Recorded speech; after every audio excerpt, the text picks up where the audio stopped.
Alhamdulillah bahwa kebakaran hutan sampai hari ini di provinsi-provinsi tadi, ini yang paling utama ya, terkendali dengan baik. Sekaligus perencanaan Karhutla, kebakaran hutan dan lahan pada tahun 2025. Terima kasih kepada Kepala BNPB yang hari ini menjadi tuan rumah dan menjadi tuan rumah yang baik, menghost gubernur, 8 gubernur kalau tidak salah tadi yang hadir, mulai dari Sumut, Riau, Sumbar, Jambi, Sumsel, kemudian Kalimantan Barat, Kalimantan Tengah, dan Kalimantan Selatan, serta Timur. Ada 9 provinsi yang hadir.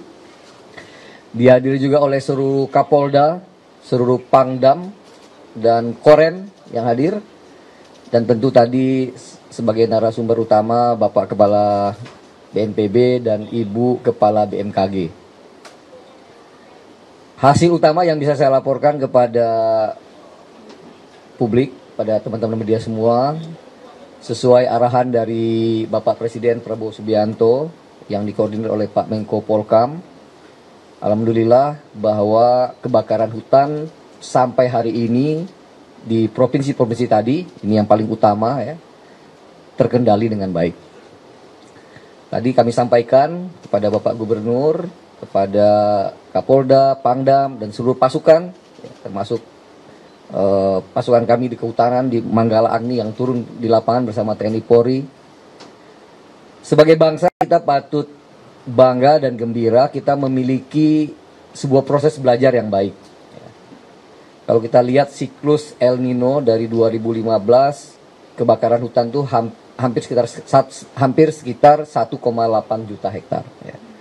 Tapi kemudian 2019 karena kita terus belajar, memodifikasi cuaca, mendeploy pasukan darat yang lebih baik, kebakaran hutannya hanya sekitar 1,1 juta. Ya. Dan pada 2023 siklus El Nino berikutnya hanya sekitar 600.000 hektar saja.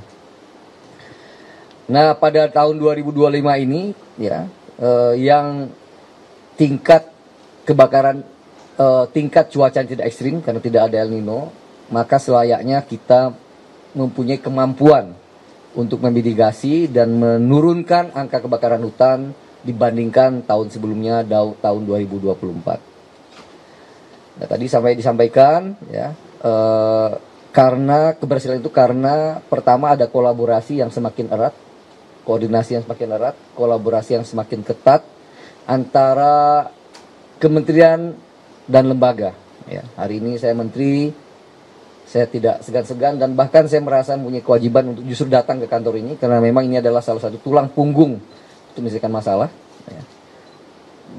Pak Kepala bilang rapatnya di kementerian saja, saya bilang enggak, saya ingin datang ke sini sekaligus cara saya menghormati institusi ini dan juga para pasukan di lapangan yang bekerja luar biasa.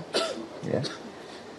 Kemudian keterlibatan gubernur tadi saya katakan ya, bupati, wali kota, ya. Kementerian juga tadi ada Kementerian Kehutanan, ada Kementerian LH, dan semua pihak yang terlibat, termasuk tadi hubungan pusat dan daerah yang lebih lentur, lebih cair lagi untuk berkoordinasi.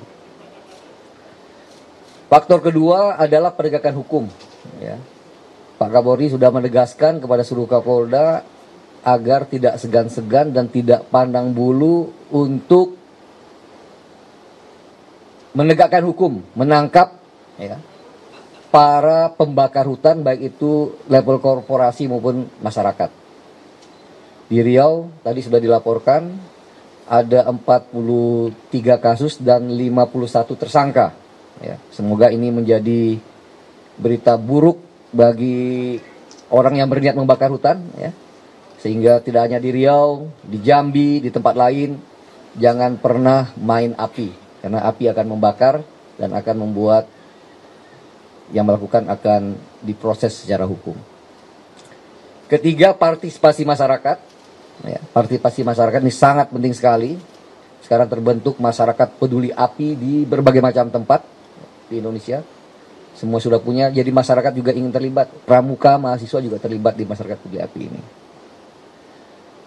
Keempat, ini yang sangat penting sekali adalah kita beroperasi, melakukan operasi karhutla ini berdasarkan sains, ilmu pengetahuan. Ya.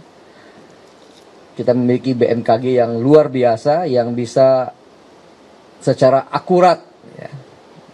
Tentu sekali saya saintifik, perubahan cuaca, alam, kadang-kadang di luar kemampuan manusia, paling tidak secara saintifik, kita melakukan operasi secara saintifik, secara ilmu pengetahuan. Dengan indikator-indikator misalkan tadi curah hujan. Ya. Kalau curah hujannya sangat rendah, maka kita harus berhati-hati.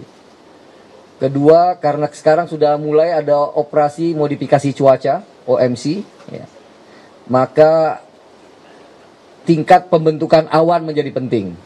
Ya. Kalau awannya nggak ada, tentu OMC-nya akan gagal, dan oleh karena itu akan dimaksimalkan pada saat ada indikasi pembentukan awannya baik. Nah, kita punya, ya, perharinya kita punya. Macam dikatakan tadi oleh Bapak Ketua BNPB, di hari-hari yang peluang untuk modifikasi cuaca yang baik, maka teman-teman bekerja hampir sampai malam, ya, untuk menabur garam, ya, agar besok harinya akan terjadi hujan. Jadi kita punya itu.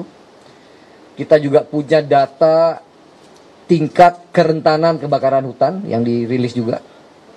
Jadi kalau hujannya rendah, pembentukan awannya rendah, kemudian tadi tingkat potensi kebakaran, kekeringan, ya, kebakaran lahan hutan dan lahannya tinggi, ya, maka tentu harus waspada karena kebakaran hutan akan terjadi. Kemudian intervensinya adalah dengan mengerahkan pasukan darat, TNI, Polri, Manggala Agni, ya, teman-teman masyarakat peduli api tadi akan dimobilisasi ke tempat-tempat yang berbahaya tersebut.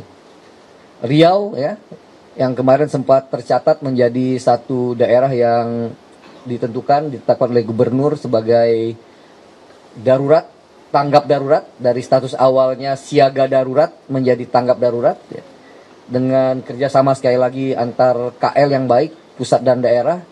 Dalam waktu kurang dari 1 minggu per hari ini tercatat di Sipongi maupun di alat pemantau lainnya, Lancang Kuning, potensi hotspotnya, ya, atau fire spotnya sudah 0. Ya. Jadi ini alhamdulillah sekali lagi perlu saya highlight lagi bahwa kebakaran hutan per hari ini terkendali. Ya. Tapi tadi diingatkan oleh Bapak Kepala BNPB dan juga Ibu Kepala BMKG, 10 hari pertama Agustus, ya, hampir di semua provinsi adalah warning, peringatan, karena tadi kombinasinya curah hujan kecil, rendah, pembentukan awan rendah, sulit karena awannya tidak ada, ya, dan tingkat kekeringan lahan, ya, tingkat potensi kebakaran hutannya tinggi. Nah, nanti kami mohon diberitakan, diwartakan dengan baik kepada masyarakat kita oleh teman-teman media. Kami minta tolong agar sekali lagi di awal Agustus, ya, 10 hari pertama Agustus, kita harus bahu-membahu bekerja sama agar tidak ada potensi kebakaran hutan. Meskipun kalau kita tarik lagi, Agustus masih berbahaya, tapi yang paling berbahaya 10 hari pertama, ya. September masih berbahaya, ya, tapi agak berkurang karena musim hujan akan datang baru pada bulan Oktober. Jadi paling tidak secara umum Agustus, September adalah saatnya semua pihak berjuang keras, ya. Semua pihak harus berkontribusi untuk meminimalisir bahkan mentiadakan karhutla di Indonesia. Sekira demikian dari saya.